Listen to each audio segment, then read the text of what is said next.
लीजिए निकल कर आ चुका है कि पवन सिंह का भी एक सुपर हिट बोल बम सॉन्ग का गाना आप लोगों के बीच आ रहा है। चलिए बात करेंगे इस गाने के बारे में। उससे पहले एक छोटा सा रिक्वेस्ट है कि चैनल को सब्सक्राइब कर लीजिए।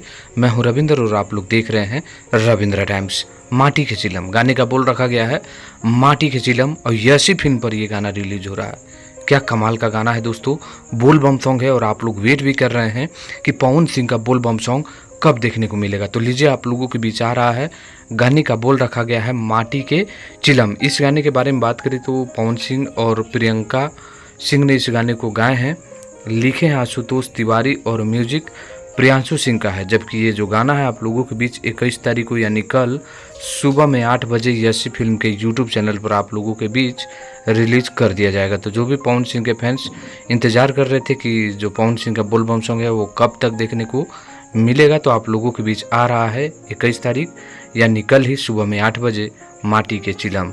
मिलते हैं नेक्स्ट वीडियो में। धन्यवाद।